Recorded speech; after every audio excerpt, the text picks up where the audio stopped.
Et bonjour à tous, et on continue avec notre étude du Messilat Yesharim. Alors, qu'est-ce qu'on avait dit la dernière fois? On avait expliqué comment est-ce qu'une personne peut acquérir ce qu'on appelle la Midat Azehirut. Comment une personne, on a dit, je reprends pour tout le début, c'est que une personne doit se fixer des objectifs dans la vie. D'accord? Ça, c'est important pour moi. Voilà, destination, voilà ce que je dois mettre en place, d'accord? Comme dans un business. Voilà ce que je veux essayer de mettre. Je veux augmenter les ventes, je veux faire ce produit-là, je veux arriver à me positionner, je veux avoir une image de marque, je veux acquérir des clients. On se met des objectifs. Ces objectifs-là, disons, mon objectif dans la vie, j'en sais rien, j'ai une boîte, je veux faire une exit. OK. Pour faire une exit, il ne suffit pas de vouloir faire une exit. D'accord? Il faut avoir des clients, il faut peut-être gagner de l'argent, il faut peut-être pas trop en perdre, il faut équilibrer ceci avec cela, il faut peut-être avoir des brevets, peut-être avoir des technologies. Donc, cet objectif, ce grand objectif, il va venir se diviser en petits objectifs qui sont ce qu'on va appeler des emsaïm, des moyens intermédiaires. D'accord? En soi, mon but, ce n'est pas de mettre un brevet pour avoir un brevet, pour dire regardez, j'ai un brevet. Mon but, c'est d'avoir un brevet pour augmenter la valeur de ma boîte ou pour mieux la vendre, par exemple, ou pour faire de la pub, ou pour avoir une position particulière qui va me faire racheter par un gros groupe, etc. Sur les MSAIM, donc nous, on avait expliqué l'objectif, le grand objectif de la vie d'une personne, c'est de créer une relation avec Hachem, une relation qui est profonde, qui l'accompagnera dans le Olam Haba. Et les moyens pour arriver à ça, c'est la relation qu'il va créer dans ce monde-ci. Et on a expliqué qu'il y a des niveaux. D'accord? Tu ne peux pas décider déjà, oui, bah, très bien, alors je vais prendre tous mes 10 000 employés à Singapour et grâce à ça, je vais pouvoir faire ça à Mexico. Mais pour l'instant, tu es tout seul et tu n'as pas levé un centime. Donc, il faut aller étape par étape. Donc, on a expliqué la première étape, nous, pour arriver à notre objectif, c'est la zéroute. C'est quoi la zéroute? C'est d'être capable de faire attention à ce qu'on fait, de réfléchir, de s'assurer que ce qu'on fait correspond bien à notre objectif. On a dit comment est-ce qu'on arrive à acquérir cette mida de zéro, c'est-à-dire d'être capable de faire attention dans chacun de nos gestes. Quelles vont être les conséquences? Est-ce que ce geste-là, il est bien? Est-ce que cette décision, elle s'inscrit bien dans mon objectif, etc. D'accord? Ça venait de la réflexion. Ça, c'est une règle générale dans la vie. Si j'ai une bonne vision des choses, tout devient beaucoup plus facile. Si j'ai une mauvaise HKFA, si j'ai une mauvaise vision des choses, tout me paraît être un combat intérieur. Mais attends, est-ce que je le mange ce cheeseburger ou est-ce que je ne le mange pas? Mais est-ce que je vole ou est-ce que je ne vole pas? Et est-ce que je fais. Donc tout est un combat. Si les choses, on les voit clairement, au fond, tout nous paraît naturellement. Tout nous paraît naturel. Donc on a dit que cette réflexion-là, elle doit dépendre du niveau de la personne. Ça, c'est extrêmement important. Tu ne dois pas avoir à te mentir à toi avec des réflexions qui ne correspondent pas vraiment à ton niveau, à qui tu es. Parce que sinon, c'est du mytho et ça ne t'aide pas. Par exemple, toi, tu sais que tu as des problèmes, j'en sais rien, de Emouna de base. D'accord? Tu ne vas pas commencer à dire oui, parce que le Olam Abba, etc. Oui, mais tu ne le vis pas, ce Olam Abba. Ce n'est pas quelque chose qui est réel, qui est concret que tu as entre les mains. Donc, forcément, tu peux dire le Olam Abba jusqu'à demain, ok, Toda Rabba, mais ça ne va pas t'aider à changer ton comportement, ça ne va pas t'aider à ne pas voler quand il y a une occasion de voler, parce que pour toi, c'est conceptuel, c'est théorique, c'est pas réel pour toi. Comme ce n'est pas réel pour toi, ça ne va pas t'aider à rentrer dans ta vie, dans tes choix. Donc, tu dois arriver à avoir des niveaux de réflexion qui correspondent à qui tu es et qu'est-ce qui est réel pour toi. On avait expliqué que les Shalmei Mouna, les gens qui ont touché à, à ce que c'est que la plénitude, à la Shlemut, ces personnes-là, elles doivent se rendre compte que c'est leur objectif de leur vie. Leur objectif de leur vie, c'est d'être Shalem. Et toute chose qui vient leur enlever à sa Shlemut, c'est quelque chose qui est une attaque profonde. C'est comme on a dit, quelqu'un qui a donné sa vie pour être un champion du monde de tennis. D'accord? Son objectif dans la vie, toute son énergie, toute sa vie, elle est tournée autour du fait d'être le numéro un, d'être champion du monde de tennis. D'accord? Je ne sais pas s'il y a un champion du monde, d'accord, classé premier mondial de tennis.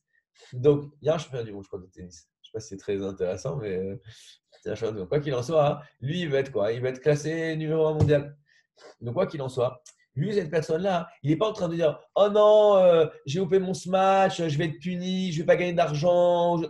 Il s'en fout, c'est pas ça qui l'intéresse. Toute sa vie, il veut être le champion du monde. Donc, chaque chose qui l'éloigne de son objectif, en soi, c'est pour lui quelque chose qui est comme s'il s'était brûlé, il s'en éloigne comme de la peste.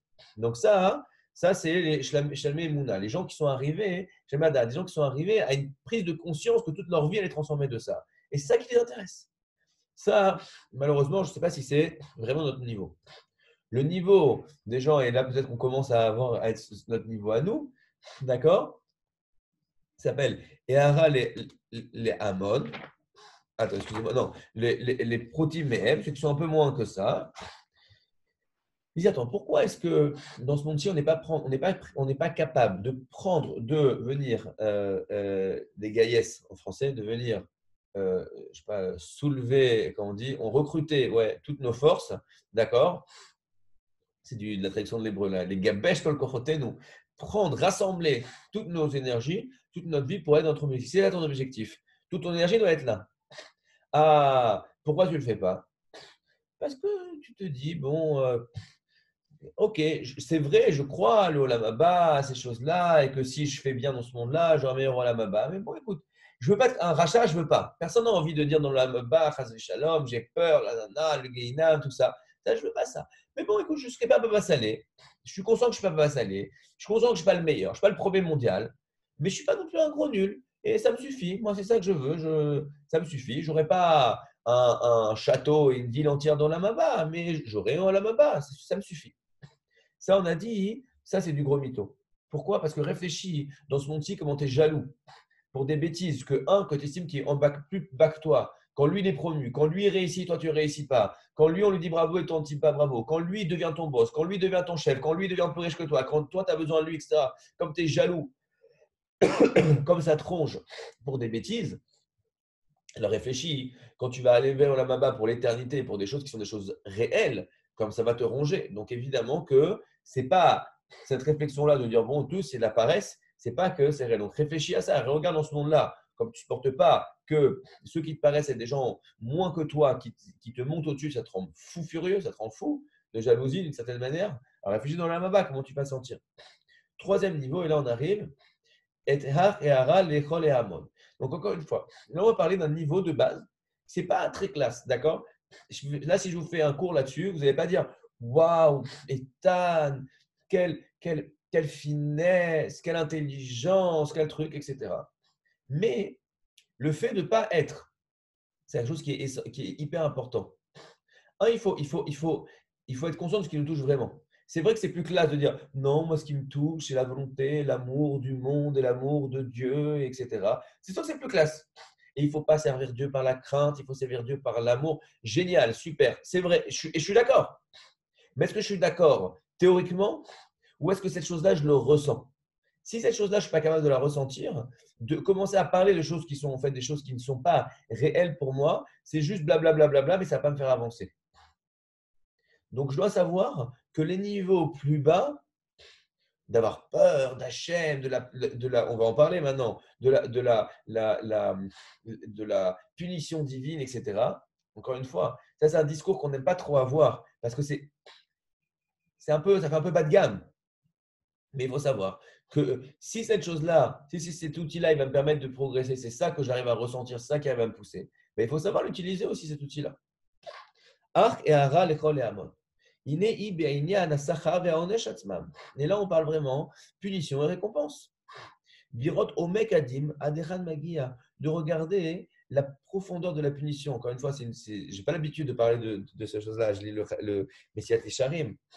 Mais je n'ai pas l'habitude de parler de ça parce que ça fait quelque chose un petit peu du style, encore une fois, bon, ok, très bien, alors tu vas aller un petit peu, les gens qui ne sont pas trucs, tu vas leur parler, attention, le Gainam, etc. Mais effectivement, ça fait pas, c'est quelque chose qui est très, très, on ne doit pas rester à ce niveau-là, d'accord? Mais c'est parce qu'on ne doit pas rester à ce niveau-là que ce niveau-là, il ne doit pas exister. Une personne, il doit avoir la hirat shamaïm par amour pour Hachem, parce qu'il prend conscience qu'il fait du mal à Hachem quand il fait des fautes, qu'il prend conscience qu'il se fait du mal à lui-même. Ça, c'est vrai. Mais il prend conscience que ce n'est pas ça qu'il doit faire. Il doit comprendre qu'il a une obligation vis-à-vis de Dieu. Il comprend qu'il reçoit tellement de choses. Il doit avoir de la reconnaissance pour Hachem qui lui donne la vie à chaque seconde. Et donc, il doit dire, mais il doit avoir plein de choses. Mais ça n'empêche que ça ne doit pas lui enlever le niveau de base, de dire, je vais rendre des comptes. Que pshuto, mamesh, vraiment. Asher be'emetra, où il est où il trachen tamid. Une personne, elle doit être en train de trembler de peur. Je ne sais pas si c'est déjà arrivé à quelqu'un d'avoir un moment où tu as peur qu'il t'arrive, qu'il te tombe un truc sur la tête. D'accord? Tu as peur de te faire attraper sur quelque chose, tu as fait une bêtise, tu as peur que ton boss il t'attrape, tu as peur de te faire virer, tu as peur de te faire attraper, tu as peur d'avoir les impôts, tu as peur d'avoir ta femme, tu as peur d'avoir tes parents. Tu sens l'angoisse de la peur de te faire attraper sur quelque chose. Tu dis genre, j'ai quelque chose à me reprocher. Oh, il va, qu'est-ce que j'ai peur que ça me tombe dessus. D'accord? Bah, imagine cette chose-là. Quand tu veux, tu dis, mais attends, et si j'ai quelque chose à me reprocher vis-à-vis d'Hachem et j'ai peur que ça me tombe dessus. Sauf que Hachem, il est au courant de ce que j'ai fait. Hachem, il sait très bien tout ce que je fais. Hachem, il s'étend même dans mon cœur. Et Hachem, il sait aussi rendre des comptes et il sait aussi punir pour les fautes. Qui Yaramot Beyom Adin. Qui peut se tenir devant dans le jour du jugement? Mitzdak lifne boro, Bacher ashkafato, meduk deket alkol davar katan gadol. Qui est-ce qui peut dire Hachem, moi je suis 100% clean devant toi? Alors quelque chose, il voit les choses. C'est magnifique. D'accord? C'est une chose incroyable, c'est que moi, je vois, quand tu parles parfois avec des gens, des trucs comme ça, tu dis, je comprends, c'est marrant. Moi, j'ai l'impression d'avoir plein de choses. Tu vois, à Kippour, d'accord? D'un côté, tu en as le Rav Ovadia Yosef, il est là en train de pleurer. Le Rav, il est en train de pleurer. Toi, tu es en train de pleurer, mais ah là là, sur tes fautes, etc. Et tu vois d'autres. Il dit non, moi, ça va, franchement, j'ai rien à me reprocher. Moi, je suis bien. Non, non, franchement, j'ai été top cette année, etc. Mais alors, je comprends pas. C'est quoi ton problème, quoi? Quoi, t'as rien fait? Rien du tout? Je comprends pas. Tu t'es pas disputé avec ton cousin cette année? Tu l'as pas traité de pourriture? T'as pas volé le truc? T'as pas crié sur tes enfants? T'as pas mal parlé à ta femme? T'as pas regardé des trucs que tu n'aurais pas dû regarder? T'as pas perdu du temps? T'as pas. Je crois, non, rien du tout. Toi, non. Toi, tout, waouh. D'accord? Donc, évidemment que quoi? On commence le CEO, mes amis, dans 6 minutes, hein. Évidemment que quoi? Que comment ça se fait qu'une personne, elle peut être comme ça, tranquille, détente, avant Rosh Hashanah, Kippo, etc. C'est parce que soit elle n'y croit pas, elle ne se rend pas compte, mais en tout cas, d'une certaine manière, elle ne se rend pas compte qu'elle va rendre des comptes. D'accord? Je dis toujours cette phrase, c'est comme si quand tu brûles un feu, là, il y a plus qui tombe. Tu entends, oh non. Et là, tu ouvres la fenêtre et le flic, il te dit, monsieur, vous n'avez pas honte de brûler un feu devant la police? Toi, que tu as envie de lui dire, tu dis, écoutez, je ne suis pas un idiot. Vous n'avez pas vu. Si vous avez vu, je ne suis pas un idiot, je n'aurais pas brûlé le feu. D'accord? C'est la même chose avec Hachem. Si tu voyais Hachem devant toi, tu savais qu'il allait te mettre une amende, tu savais que tu allais rendre des comptes, tu ne l'aurais pas fait. Ah, comment ça se fait que ça t'arrive quand même de faire des erreurs et de faire? C'est qu'à ce moment-là, tu n'es pas conscient que tu vas rendre des comptes. Tu savais que tu allais rendre des comptes, tu allais le payer. Tu ne l'aurais pas fait. D'accord? Toute personne qui fait une arnaque, elle fait une arnaque en disant qu'elle ne va pas se faire attraper. Ça n'existe pas quelqu'un qui fait une arnaque en disant je vais me faire attraper et c'est pas grave, je vais aller en prison, grâce à Shalom. D'accord? Maintenant, Hachem, tu ne peux pas passer entre les mailles du filet. Vechen amrou rabotenu zechron levracha. Ils ont dit dans Chagiga, les sages, ou magid le adam masicho, afilo sicha kala sheben ish le ishto, magidim lo le adam mishat adin. Ils ont dit que Hachem, il va te rappeler tout ce que tu as fait. Ça, ne crois pas de dire non, mais ça va, ça je l'ai fait chez moi tout seul, ça c'est des trucs. Il n'y a pas. Hachem, il te regarde, il prend toute ta vie au peigne fin et tout, tu dois rendre compte. Donc, ce n'est pas une chose pour te dire ah, maintenant tu es un gros nul et tu dois passer ta vie à regretter ton passé, etc. Mais c'est pour te dire la chose suivante. Avant d'agir, réfléchis une seconde. Tu vas agir quelque chose. Dis-toi, cette chose-là, je dois rendre compte là-dessus. Est-ce que je suis prêt à rendre compte là-dessus ou je ne suis pas prêt à rendre compte là-dessus? Moi, j'ai une chose, en mettant un peu de côté, mais